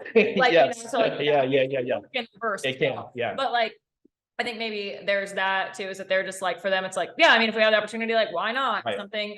And like, I think that there's just a misconception too, that I feel like everybody's always like, oh, well, if you're in like a platonic friendship, one of them's actually interested. And there's like, literally never been true for me. My actual guy friends, like, and I was like, or at least to my knowledge. So like, but it's, and I do know that sometimes people have had experiences where like their best friends like eventually become their boyfriend. That's great. I've heard that's a great pipeline. But like I don't think that's like the only thing it is. Like we're not, everybody's not Nick and Jess. Like it's not like it's not everybody's pipeline. Sometimes you're just CC and Winston, like I feel like that's our dynamic. Classic mess around. Classic CC and Winston mess around, And it sucks to think that like a lot of male and female relationships, platonic relationships, are probably like that, where like a guy is just like waiting. And or the girl's like in love with him and not saying anything. I feel like it's like one of those things. And to me, that just feels very fake. And it feels almost like one person's using the other one to like eventually get what they want, which is like, that's kind of rough.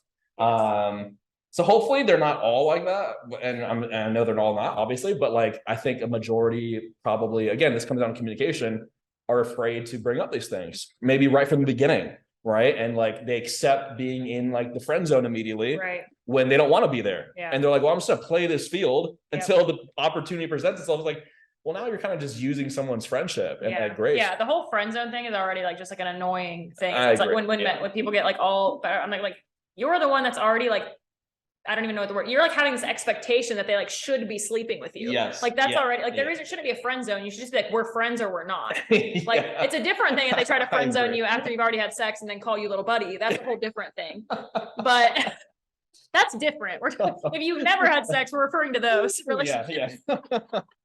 Don't call somebody you've been inside little buddy. Just Or it's in my stand-up. It's on TikTok. It's on Instagram. yeah. I was very happy to hear that. I was like, oh, he's little buddy, and like He knew it was coming. I told him I was going to.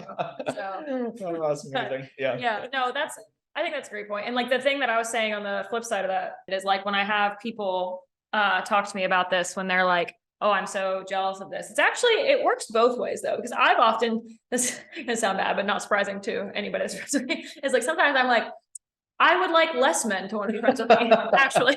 Like, but that's why I said it brings me to the joke. Matt Rife has like a stand-up joke where he was like talking about this, and I said I felt so targeted. He was like, if you have a platonic, he's like, men and women can totally just be friends. He's like, if you're ugly. And I was like, well, fuck me, I guess. But no, I've had this thing where I've just like always gotten along with guys really easily. Sure. And I love my male friendships, but it's like sometimes I'm like, do I act Oh, like such gotcha. a guy? Yeah, Is yeah, that the yeah. problem? And it's like the thing that's in my head, but like it's really not. I had this whole conversation with some of my other It's guy not, friends. yeah. We talked about that too, Yeah. and they were like, most guys actually would love to just date their male best friend if they had boobs. Like really, like you know, like if they could, they would just be like, yeah, that'd be sick. Just Yeah, hang yeah, with yeah, my yeah. homie all the time. Yeah. They're like, so I don't think that's it. And I was like, oh, so it's just everything else about my personality. Got it. But making sure. But no, so it is an interesting conversation every time people bring it up. So I'm always like, there's a lot of like layers to it, but I do ultimately think you brought up something about like the question that they asked, like, how did you get here? And I kind of already covered it for us with like being situational, I think starting out that way, but like sometimes it's just like, it just like happens or it doesn't. Yeah. I don't know. I mean, like we were talking about it, that there's no like time where you're like, okay, we are not gonna fuck ever. Yeah. Or like we are just gonna be friends, you know what I mean? Like Right. that doesn't happen traditionally. I don't think it just sort of like, I don't think it happens unless somebody makes a move to do otherwise. 100%. And I think by the point that would happen, I would hope that the dynamic is good enough, the relationship is good enough to where that doesn't ruin anything. Right. It's like, no, that's like, we shouldn't cross that path. It's like, all right, cool. Yeah. Well, then we don't. But I think that a lot of times those situations just happen where you guys, you know that you're compatible as really good friends. Yeah. And it's just an unspoken thing where you're like, we should keep it this way. Yeah. Like obviously you can find the other person attractive and also not sleep with them. So it's like, that is a thing. All these guys that are my platonic friends, I'm not like, it's because they're ugly. No. Yeah. Exactly. Agreed. Thank you, Sam. I don't hang out with ugly people, first of all. I'm serious though. Haven't you ever heard that though? They talk about like people. I mean, have you ever seen like a group of attractive people and there's like one really hit friend? Not usually.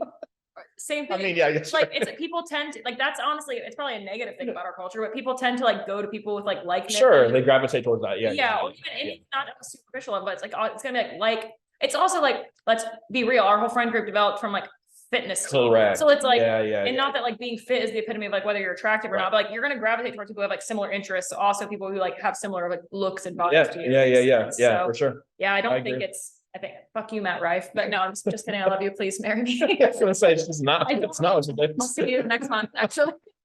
I told Katie today that because her and I are going, so Caleb, Matt Rife, stand-up comedian, if you haven't looked him up, he's hilarious and hot.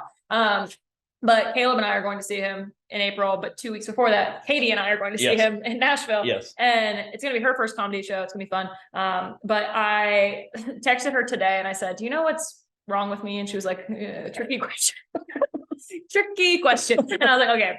So anyways, I was like, I have been debating back and forth about buying this man's meet and greet for Nashville. Yeah, I heard told me. Part of me is because now I want to like frame it as like, I want to be like, I'm just trying to get comedy advice. Oh yeah. And then be like, we should write together.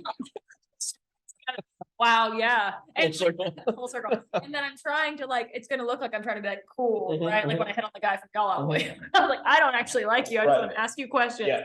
Just kidding. No, I have notes on your show, Matt. Yeah, I have notes.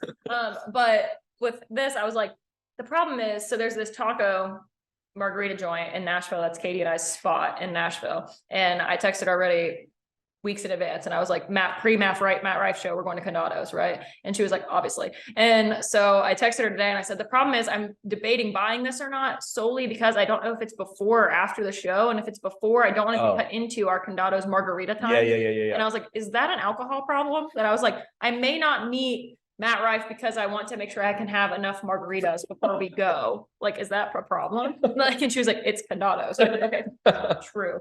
But also it's like, it's complicated when you're like bringing a friend. I'm like, what's she going to do the whole time? Yeah. Like, That's I almost fair. bought the rice fine meat free. I'm just thirsty right now. Yeah, that's all honestly. right. That's fine. It's fine. Ian and Faye's. The problem for me is that I think I have a shot with all of these people. I don't, you know what? Like, I fully support dreams and And you know what? It could happen. it could happen. It could totally happen. Literally, Justine already asked me, which I'm gonna have her on here. I mentioned her last week. She has a podcast as well. I thought you were gonna hook up with the dude from Y'all Boy. Like, say, shoot your shot. That was the whole point. Always. If you don't ask, the answer is always no. Facts. Like, what's the worst case scenario is they're gonna turn me down and I'm in the exact same place I was before I asked. You know, And so why not apply that to celebrities? Yeah, I told that to so many of my friends. My whole episode was about that last week. Was it really? My episode from last week, but you didn't get to produce. Yeah. Or 2 weeks ago, it was called Shoot Your Shot. Oh yeah, it was like nice. the concept Yes. was like, I was like, why are we so afraid of that? It's just like, you're in the same fucking position. Yep. So anyways, I'm going to the Bryce Vine show next week. And I was like, man, I'm in love with that man also. And Justine was like, let's just try to figure out where he's going after. But he like likes a lot of my, like, if I like comment on any of his stuff on Instagram, he like always likes it and responds or like messages me on Instagram. And so I'm like, I'm gonna slide in. I bought a new shirt. Yeah. Like, obviously it's it's done. like, I bought a brand new shirt for this. Maybe I'll wear it to Matt Rife too. But that's great. I don't know how I went down that road. Oh, Matt Rife talking about being ugly. Oh yeah. I'm not. Oh yeah. Some groups. Okay. That's right. But yes, I think it is just situational.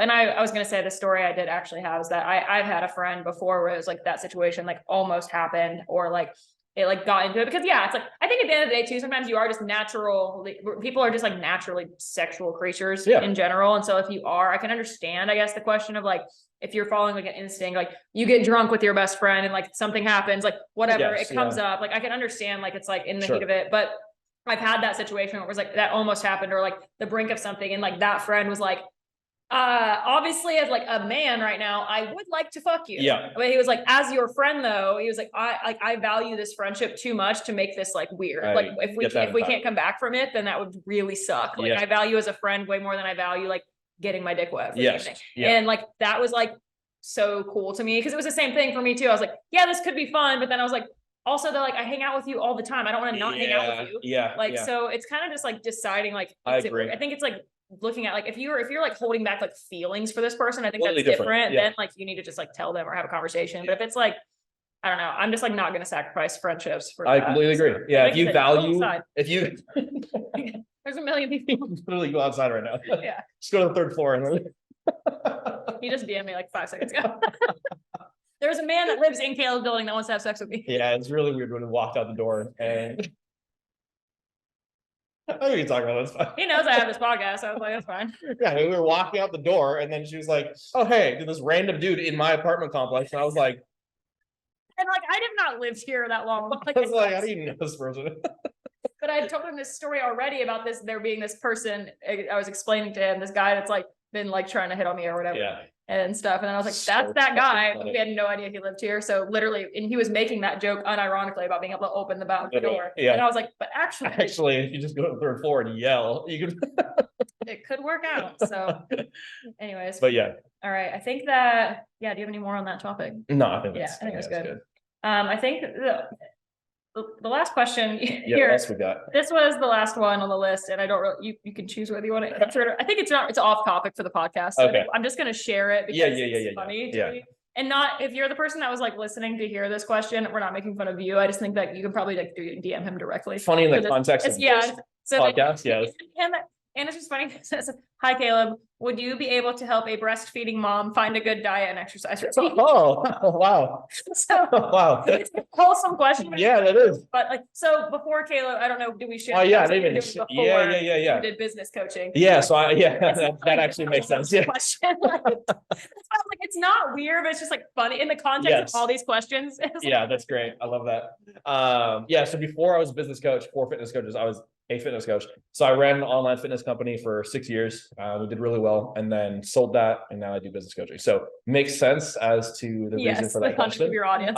My response to that, if you just DM me, I would literally refer you to one of my friends. Right. Yeah. Yeah. Say, I was like, we either of us have information on that, but either of us no longer just like do the fitness coaching thing. Like we both, I couldn't, like I said, couldn't answer this. But yeah, I would refer you to one of my friends who would be more knowledgeable. Not your quick fix podcast. We probably there you go. Yes, 100%. Yeah, any of the people I've talked about on here, we've got a whole list. So if you are looking for someone help with like nutrition or exercise, either one of us can hook you up with some solid people. Yeah. But I just was like, I have to just, it was the fact, I think I just made it funny that it was like about breastfeeding for you specifically. So it's like, that's because like without context of anyone listening to this, not knowing you were a fitness coach, like, why would Caleb have breastfeeding information?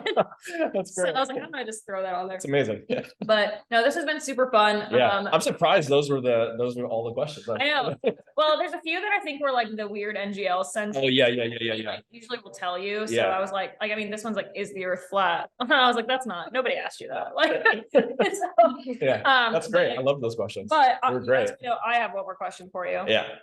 So, it's been a minute since we've had guests. So I always ask and you might have to take this in a different context. I don't know, but I could be surprised. So obviously responsibly unhinged. And this has been a fair balance of both. We've been pretty responsible with like, I think this was like a pretty like wholesome education. It really was. It really was. Yeah. You're welcome.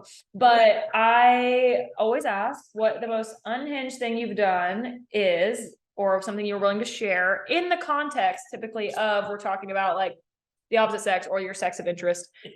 Whether typically it's people sharing what they've like the lengths they've gone for someone in an unhinged manner. If you don't have something like that, then you could just share your unhinged sex and or dating experience that you have. Yeah, I've never like done anything extra to go to have sex, like out of my way, like, or like you don't strike me as having like your like crazy girl moment that you've done or anything like that. So what do you mean? Like, so the other story of this, as you can tell, like people could be like, give me their unhinged thing they've done in terms of like for me, for example, I once spent $400 on hockey game tickets to hopefully run into the guy I liked. A little bit unhinged, right? Like, yeah. It wasn't that long ago. Yeah. It was not here, for the record, by the way. Yeah. It's longer than that. I was like, I would have known about that. I do have somebody here affiliated with hockey, remember? And I was that's like, fair. Yeah. No, nothing like that. But I have, I can share like a fun one that I think, I guess it's unhinged. I mean, it's not like normal. It's not normal. No, I mean, I went to this was also in San Diego. What a place. I know, what a time. Yeah. So in San Diego, I was, we were out with, we were at like a show, and I met, actually, this is going to be very funny parallel because you'll know like why this is a parallel. I met a throuple. Okay. And yeah, so it was a boyfriend and girlfriend and a girlfriend. Okay. So, and they were collective in one.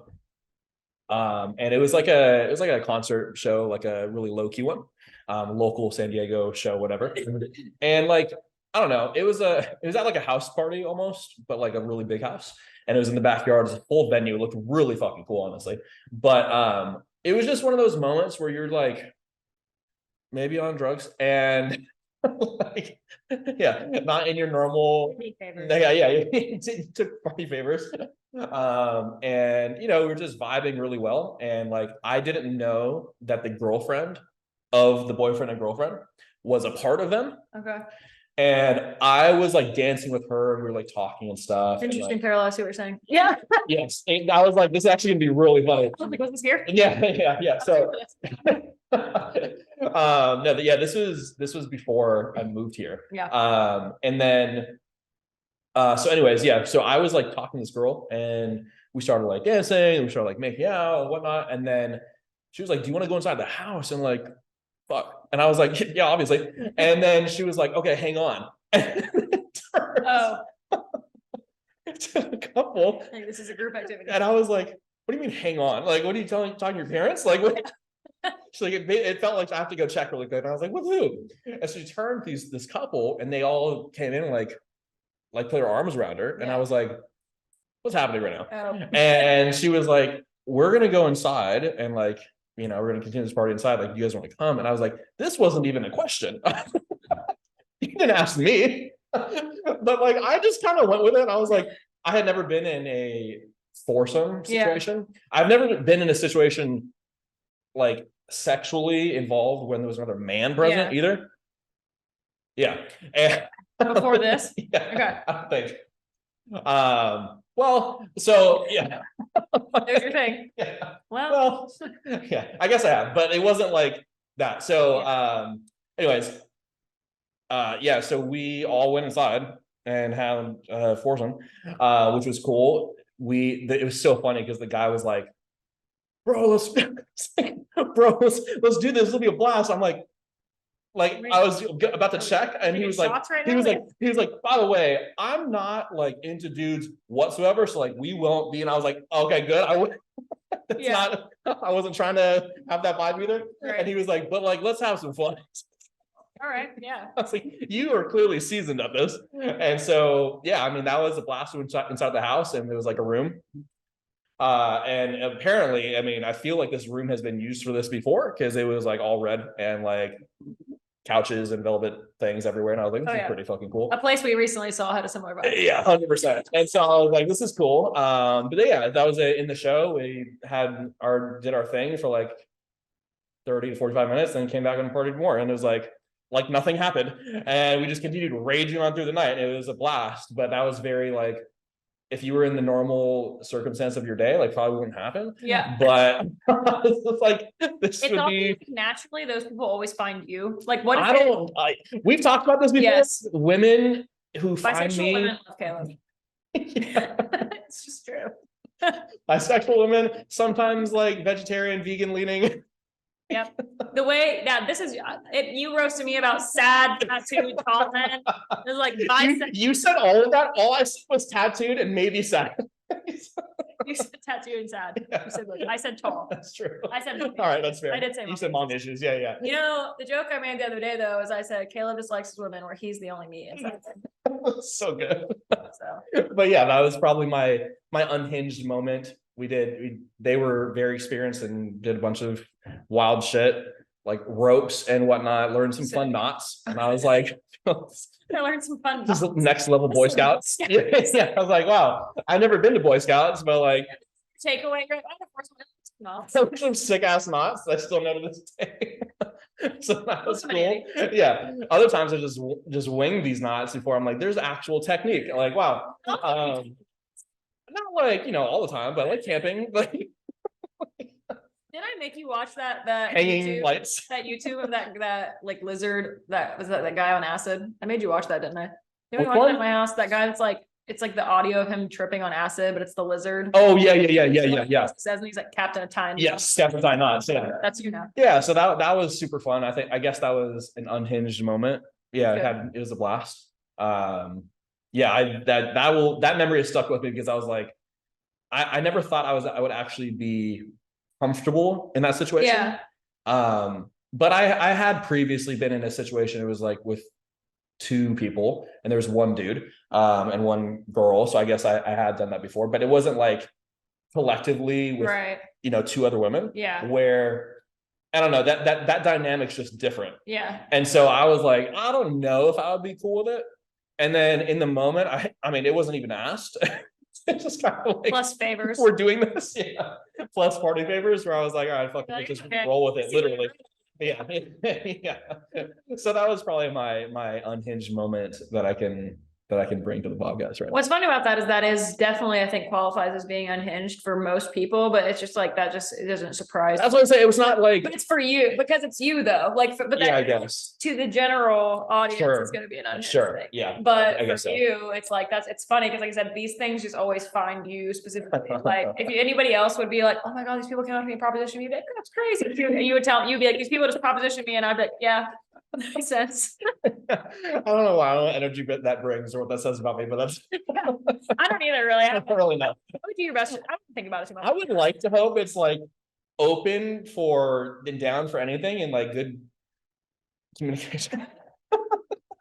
Spin this This person, this person is a good communicator, an open spirit. Like, yeah. In the middle of a club, I'm sure that's it. I don't know. You do just have like I believe in like, especially a lot of people who, not to get like off on the woo-woo tangent, but like I think a lot of people who are like in spaces where they're like open or probably are in like throughpuls or things like that, they tend to be a little bit more in like the spiritual community. Yeah, sure, for sure. Even not even leaning into like necessarily what they believe, but like just that tends to be a more open-minded group of people. Yeah, and they're people that are like more susceptible to like people's energies and like reading other people. And like, I believe in that. I think a lot of times you meet somebody right away and I can usually tell if we're gonna be friends or not. Like before you've even spoken, you can just like get a vibe off of someone, and you put off like an energy, like, and you don't, I was like, this could go really poorly. You put off the energy of like, I will fuck all of you. No, that's not it. But no, you put off an energy of like, you're just like, you can tell you're like laid back and like, I think instantly meeting you, it's like, this guy would like not judge me. Like, you're very calm, like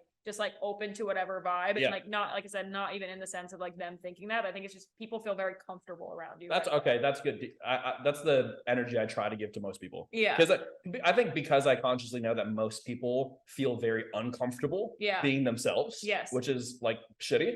So I'm like, dude, I literally don't give a fuck. Like what you do, where you come from, or what you like. Like, you can still be my friend, you know, like, so that's great. That hopefully that's the energy. Yeah. And somehow it just attracts bi-curious women and like vegetarians. So yeah, I don't know what that's about. They're tattooed. Yours as well. Yeah, tattooed. Yeah, we both have that. Yeah, for sure. 100%. At this point, even just attract tattooed ones, I'm like actively seeking them. So that's what I mean. Like if I see somebody has no tattoos, I'm like, what's wrong with this person? But that also probably is a parallel with, I had this conversation with somebody the other day, and I was like, have you ever met a tattooed person that doesn't have any mental health problems? Or like it's just not true. All of us got some shit. Like and I'm not talking like if you have like a little tiny script or like a tattoo that's different, but like people have a lot of tattoos where like we're dealing with some stuff. Shit. Yeah. What did I text you once? And I was like, do you ever notice tattoos are like more fun when you're sad? And you were like, yeah. I think I was actually like, I'm actually needing to go get a tattoo soon. It's like, I recently just got my nose pierced. Some stress, Speaking of, I do need to get more tattoos, but that was that's true. I'm good now. I'm happy. Yeah. No, you do put off that energy though. I think like of just letting people be themselves. And that's something I really appreciate about this friendship, you know, as we wrap that up. It's just like, that's my favorite thing about you is if I like, I appreciate you make people very, I feel the same way. Yeah. Yeah. And it's like, I really cherish, especially in this like last year and a half or 2 years that I've talked a lot about on this podcast of like trying to step into being more myself around people and like not being afraid to be that way with strangers off the bat. Like you're somebody who like really encourages me to do that. And also just like, you're just always like, if you have the idea, you're like, just fucking do it. You're so supportive. It's like, you know, and like doing this whole podcast thing, like, you know, like a ride or die for all my comedy shit. Like, it's just like, you know, it's really cool to like have friends that really just like embrace that and let you be so you. Yeah. And like, that shouldn't be something that's so rare because that's like, to me, that's just like what friendship is, but it is unusual. I think a lot of people still have trouble with that. I think we have like, I have that in you, but I think we have a really solid group of people that do that in general. And it's really cool. Our whole friend group is, I'm very grateful for our friend group because like you said, they're the most supportive people and like just want to see you succeed. Unfortunately, I think that most people, the reason they don't have that is because like when you are surrounded by people who maybe aren't living out like their dreams or like even pursuing them, and they see you do that, and they don't have the they don't give you the support that you want. It's not that they don't like believe in you. It is almost always just a projection that they are jealous that you're doing what you want to do. Right. And like I've experienced that many times, and it's just like you can't take that personally as like, this person doesn't support me. It's like, well, they have some shit going on that's preventing them from doing the things that they want to. Yeah. So seeing somebody really close to them go do that, it's like they're living the life that I want to live, but I'm stuck here because I'm afraid. Yeah. And so then you don't have that support, which again, it does suck, but it's not something you should take personally. And so like, if you have that and you're afraid to, like, that's fine. Not everyone has like the support that they need. Yeah. You still go do it, and you'll find like the support along the way. 100%. This would be a really chaotic transition, but also not, because it fits what you were just saying, but I just realized there was a question on here I didn't ask. I forgot, because it doesn't really fit with the whole rest of the episode. Yeah, that's okay. It kind of fits with what you just said. So Yeah. if you would like to answer. Yeah, let's do it. Yeah, fire the away. English thing is the end, but whatever. I'll let you all fuck up my. I act like this podcast has like some structure. I totally forgot about this question. Someone asked, but I feel like this speaks to you were just talking about, like the fact that you are someone who like just does the thing. Yeah. And then somebody asked, like, is there the thing that you miss the most about working entirely for yourself, and the thing you miss the least? What is the thing that I miss the most? Yeah, something you miss the most and the least about working for yourself. Yeah, like, good question. Kind of work for yourself. Kind of. Yeah. Like technically, I guess I'm an employee Right. of another company, So, but like, yeah, I feel like I work for myself. Right. You have a lot of freedom and flexibility. 100%. And I have another business too, all that fun stuff. So anyways, I guess the biggest thing that I miss was like, if I put in, I calculated that the amount of work that I was putting in towards something, towards like the business or whatever, would result in X amount of growth. Versus in a business or a company that you work for or that you're a part of, if you don't control the whole thing, then sometimes you could put in as much work as possible and nothing will change in terms of growth. Right. It'll just be you doing your job better. Right. Which is great as well. Yeah. I feel like people should do that in general. But that's probably one thing I miss the most, was that of being like, okay, I know that if I don't work as hard this week, I'm not going to see the return that I want. Right. Or I know that if I am going to work hard and like do the things, then I'm going to see the growth. Like that was cool. I like that predictability of like what is going to happen. Yeah. And the result that's going to appear. It's interesting because that's actually something that a lot of people find unpredictable about it. Yeah, yeah, that's true. Kind of, you almost like the predictability of not being able to predict it. Yes, I like being able to control it. That is it. Yeah, I just want to be able to be in control of my own fate. That happens. Yeah, and then the least. So I guess it's basically asking what you miss the least is also like what you like the most. I guess is the same question. Is that question like what you like the most about what you're doing now in comparison? Yeah, I guess so. I mean, or I guess maybe something you didn't like about working for yourself would be more of the question. Yeah, I guess that was like, I don't really know what it was. I don't know if it was surrounding about working for myself. Right. But I have always been literally since I was like 10. If I wasn't really happy or like very fulfilled with what I was doing, then I would just leave. Like, I don't care. I had this whole conversation on my last episode about my. Really? Okay, cool. Yeah, that makes sense. So I was just like, it was one of those situations where, I got to the point where business was doing very, very well, but I wasn't finding the happiness and fulfillment that I wanted. And truthfully, like at the end of the day, you can always make more money. No matter what, like that should never be something that's going to hold you unless you have like baggage you have to take care of. With Caleb, he'll help you figure it out. I got you. Don't worry about it. Like, it's a big deal. Snuggle it on. My friends know now, like, not to propose business ideas because I'll be like, I mean, how long you want this to go? I have a whole new job now. You want to make this happen now, or like overnight? I have a new business. So like, you can always make more money because people always, and I think it's one of the funniest questions I always got was like, how long was your business actually doing for you to leave it? I'm like, I mean, I could show you, like, I could literally show you like my business account, like, and all that stuff. It's like, you were all as your friends there when you were exactly like you were doing fine and you were like, I don't like it anymore. Yeah, I mean, they were all in the room one day where I was like, I'm quitting today. Yeah, we were all like, what? Yeah, you were like on this I was like, I'm like quit. Yeah, you were like killing it. And we were all like, what? Yeah, I was just I lost the passion that I wanted to, and I attribute it to the first like 4-ish years of like running a business. Building's so very hard. It's very stressful. And like, especially when you're going about it the wrong way for so long, even if you're doing like, okay, if you're going about it the wrong way and it builds a lot of stress, like it's like senioritis. And I always say that to people now that when they ask me, because I get that question all the time, I always ask, I'm like, I think I just had senioritis for like a long time. And even though the last year or so was like really good of like less stress and blah, blah, blah, it was still there. Yeah. And I think I was already mentally checking out and trying to find ways to push myself back in. But then I really had to lean into what I've always done, which is like, I know I'll be fine. I'm gonna start another business, I'll find something, whatever. And like the money will find itself there and it'll be fine. And it did. And so now it's like, cool. So I can stop that and pursue something else now.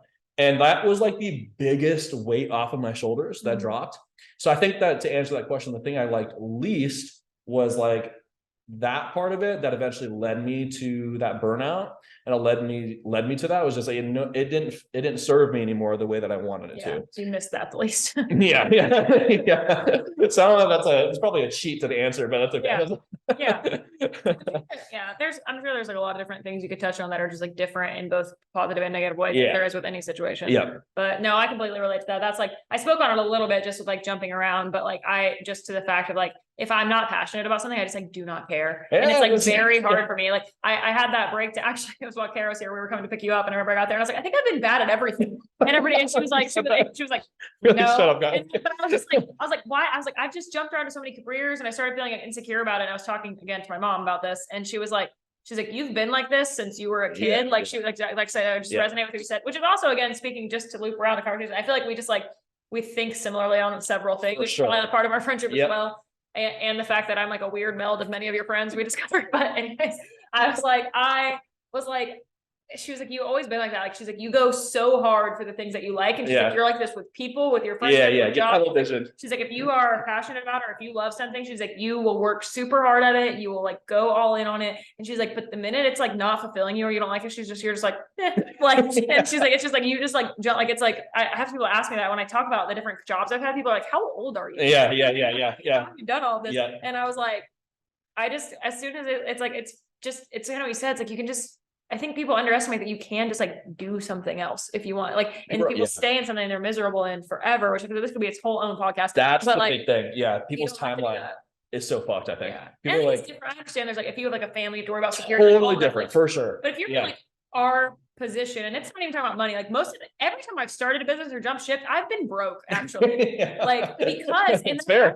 That's fair. Like, not being passionate about it anymore. Like people ask the similar question with like stopping with my fitness business and being like, oh, did you get out of it because it wasn't doing well? And the answer is like, yes and no. Like, I was doing really well for a while at the same time, thing. And then it was like not doing as well. But when it started not doing as well, it's because I stopped liking it. And so I stopped putting the effort into it. I stopped, before it's like, I would grind like 14-hour days because I wanted to. Like I would do those things, and then I wasn't because I didn't want to do it. And so it's like a direct output. And if you function that way, like, and I think there's a difference too. Some people are just like more creative or passion driven, and other people are just like, they like to go to a job, and I do sometimes, very rarely. I sometimes, like, especially the stress of like when you're running all this and kind of like you're saying, the pressure of things, like sometimes I'm like, man, I did have like a retail job once where I just like clocked in and my brain was empty for 8 hours and I just go home and there's nothing else to do. Yeah.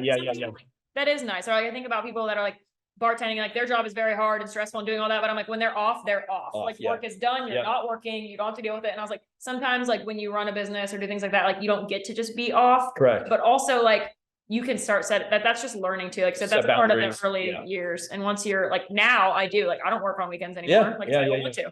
Like, but it's sometimes we're in that building phase. You have to have some sacrifice. And like I said, this is a business and finance podcast. I mean, it's a fantastic point, because like, I think people, when they talk to people who are like entrepreneurs or like whatever you want to call it, work for yourself and stuff, they're like, it's almost like a normal 9-to-5 job or whatever you want to call it is like looked down upon. It's like, dude, there's so many things about like a normal 9-to-5 job that we like don't get the privilege of having. It's nice. It's like, I get it when people are like, and it's funny because I feel like it's a dichotomy of being like, grass always greener. Yeah, 100%. And it's just like, we tell people, or at least I tell people all the time, like, go chase this, go do that if you want to. Like, you have a shitload of time. You don't have baggage. You don't have kids. Right. All this stuff.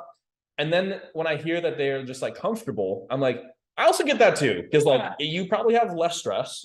Like you don't have to worry about, some things. And maybe, your future of being like you know, for whatever you want to achieve is maybe gone. Yeah. Or like you can't achieve that, or for a long time, right? Until you like retired or whatever, which is the major downside of some things. But it's like you also have those years where you are a little bit less stressed, maybe. Yeah. Maybe. So I get both sides entirely. And I'm at the end of the day, like I don't give a flying fuck what you do, honestly. Like as long as you are happy. Yeah. And you're not complaining constantly about where you're at. Yes. That's like my biggest thing. Yep. Like I don't care what you do, how much you make, or what happens.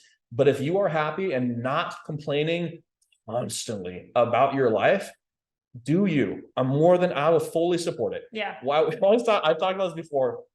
One of my favorite times was with my group of friends, and we were playing this game. We always play these like situational games where it's like, if you were given this or you do this, would you do this, right? Or like for how much type of thing. You were part of this before. Yeah. So, yeah. Well, we asked the question of like, okay, tomorrow you wake up and you make this much money per year. Like, how much money would you give yourself? And like the normal answer, everyone's like, $1 trillion, $1 billion, whatever. And then one of my friends was like, 84,000. Specific. I was like, why 84,000? It was something like 84, 88, whatever. And he's like very calculated with it. And I was like, everyone's laughing. Meanwhile, me going, interesting. Why? Yeah. Tell me about this. Yeah. I'm very intrigued right now. He's like, well, I like my life. He's like, and I make less than that. So if I made a little bit more around there, I'd probably be really happy and content with like everything I do. I'm like, that's like the best answer that I heard, because like, what are you gonna do with $1 billion? So I was like, when I heard that, I was like, okay, this is somebody that knows what they enjoy, at least for now, and like what they're happy with and content with.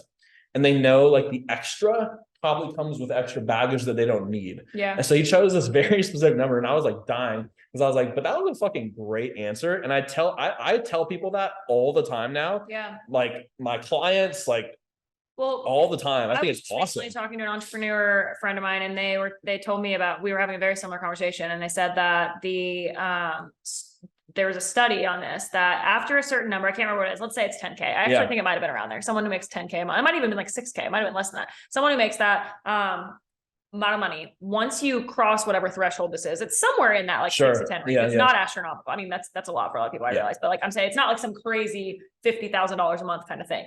And it's like, once you pass that threshold, the amount that the increases in like your salary or your whatever does not change your quality of life. That's cool. And it's like, yes, will it change the amount of things you have, the vacations you can take? You argue that change your quality? Yes, but when it was talking about people's like mental health and happiness, it made no difference if they were at like 10 or 50. It's like at that point, it's like that doesn't do anything else for you. And I think the reason why they're given a number there is because that's speaking to like, okay, like for most people's situation, if once you get to that number, that probably like can get you reasonably out of debt if you're in. So it's like, it's assuming all these other things, right? We're talking about like a single person, not your family, all those things, right?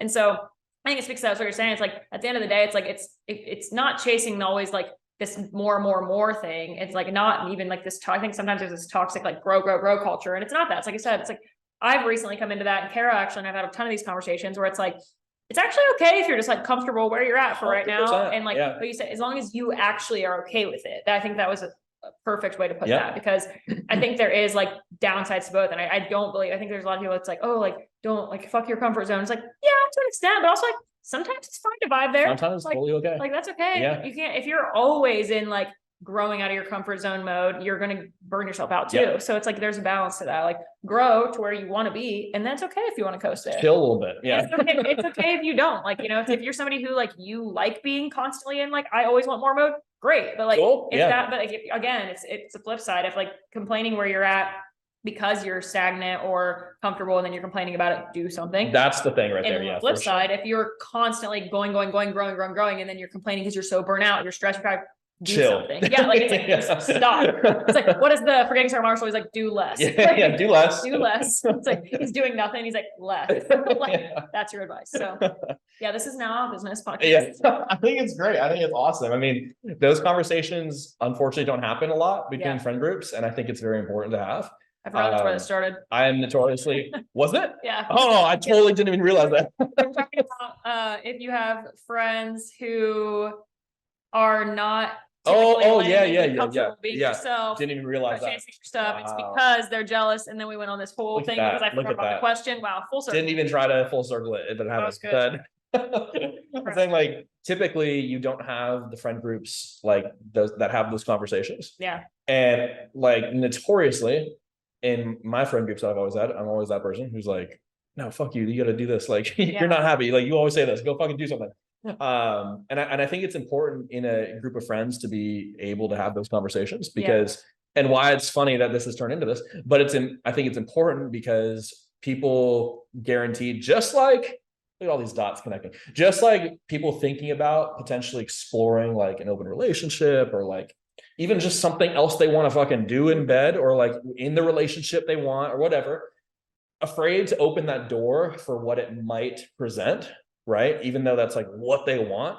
People are afraid to do that in their friend groups with like career and stuff and like talking about money and like these types of things that are so taboo to talk about. And it's just like, there is no reason for it to be taboo unless you already for some reason think it is and like have a preconceived idea about it, but like you should be open to at least exploring those conversations because it is very important. I mean, and knowing what you want out of like a situation, I think is very important. Like a business, like the first conversation I have with clients is not like how we're going to make more money. It's like, what do you want your business to do for you? Yeah. I always add the first conversation I have with a new client is always like, what do you want your business to do for you? Like, how much do you need it to make? And they're like, I want to make $1 million. I'm like, yeah, but like, why? Like, where did that number come from? Is because you've seen other coaches do that? And that's like the 88 answer is special. Yeah, exactly. 100% why. And I always use that scenario. I always bring it back to my friend. And they're like, that's really interesting because I've never thought about it. I'm like, right, well, then you're just chasing like something that's you don't know exists or like where it's going to go. Like you don't know what you're chasing.